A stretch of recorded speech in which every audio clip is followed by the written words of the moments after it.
Hello guys, स्वागत छ तपाईहरुलाई आजको न्यू भिडियोमा। साथीहरु, तपाईहरुसँग पनि कुनै न कुनै बैंकको एटीएम कार्ड अथवा डेबिट कार्ड त अवश्य पनि छ होला साथीहरु।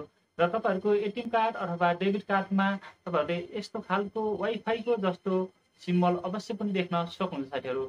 तपाईहरुले आफ्नो डेबिट कार्ड अथवा एटीएम कार्डबाट यो वाइफाई को जस्तो सिग्नलबाट के काम हुन्छ र यसको के काम हुन्छ भन्ने कुरा जान्न चाहनुहुन्छ भने आजको भिडियोमा म तपाईहरुलाई सम्पूर्ण कुरा बताउन गइरहेको छु। यदि तपाईहरु पनि यी सम्पूर्ण कुराहरु जान्न चाहनुहुन्छ भने भिडियो सुरुदेखि अन्तिमसम्म हेरेर साथ दिनुहोला। र साथीहरु, भिडियो सुरु गर्नुभन्दा पहिले भिडियोलाई लाइक गरिदिनुहोला। साथीहरु, तपाईहरुसँग भएको एटीएम कार्ड अथवा डेबिट कार्ड कुनै पनि कार्डमा तपाईहरुले राम्रोसँग हेर्नुभयो भने तपाईहरुले यस्तो खालको वाइफाई को सिम्बल देख्न सक्नुहुन्छ साथीहरु। तपाईहरुले यो वाइफाई को सिम्बलबाट पनि तपाईहरुले पेमेन्ट गर्न सक्नुहुन्छ साथीहरु। तपाईहरुले यसको मदतबाट तपाईहरुले कन्ट्याक्ट लेन्स पेमेन्ट गर्न सक्नुहुन्छ। तपाईहरुले कन्ट्याक्ट लेन्स पेमेन्ट कसरी गर्न सक्नुहुन्छ भन्दा तपाईहरुले कुनै पनि स्थानमा तपाईहरुले शपिङ गर्नुभयो अथवा तपाईहरुले कुनै पनि स्थानमा तपाईहरुले अनलाइनबाट पेमेन्ट गर्न खोज्दै हुनुहुन्छ भने तपाईहरुले कन्ट्याक्ट लेन्स पेमेन्ट पनि गर्न सक्नुहुन्छ।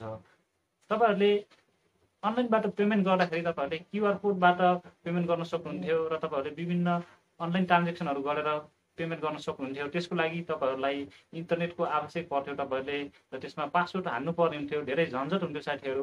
तर तपाईहरुले यो वाइफाई को सिग्नलबाट तपाईहरुले सजिलैसँग कन्ट्याक्ट लेन्स पेमेन्ट गर्न सक्नुहुन्छ। तपाईहरुले कन्ट्याक्ट लेन्स पेमेन्ट गर्नको लागि तपाईहरुले न कुनै इन्टरनेटको जरुरत पर्छ साथीहरु, न तपाईहरुले कुनै डाटा अन गर्नुपर्छ। तपाईहरुले सिर्फ तपाईहरुले त्यो मेसिनको नजिक तपाईहरुको 2-3 इन्च नजिक तपाईहरुले त्यो मेसिनको नजिक तपाईहरुले आफ्नो एटीएम कार्डलाई लैजानु भयो भने सजिलसँग तपाईहरुले पेमेन्ट गर्न चाहनु भएको रकम सजिलसँग पेमेन्ट गर्न सक्नुहुन्छ साथीहरु।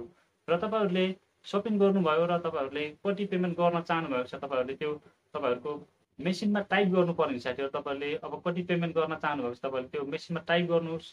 टाइप गरिसकेपछि तपाईहरुले आफ्नो डेबिट कार्ड, एटीएम कार्ड, तपाईहरुसँग कुन कार्ड छ तपाईहरुले त्यो कार्ड सजिलैसँग त्यसको नजिक लैजानु भयो भने सजिलसँग तपाईहरुले कन्ट्याक्ट लेन्स मार्फत तपाईहरुले पेमेन्ट गर्न सक्नुहुन्छ र त्यसबाट धेरै छिटो र सजिलो हुन्छ साथीहरु। र तपाईहरुले यसरी तपाईहरु सजिलसँग तपाईहरुको पनि आफ्नो एटीएम कार्ड अथवा भिसा कार्ड अथवा डेबिट कार्डमा तपाईहरुको वाइफाई को जस्तो सिग्नल छ भने तपाईहरु सजिलैसँग कन्ट्याक्ट लेन्स पेमेन्ट पनि गर्न सक्नुहुन्छ।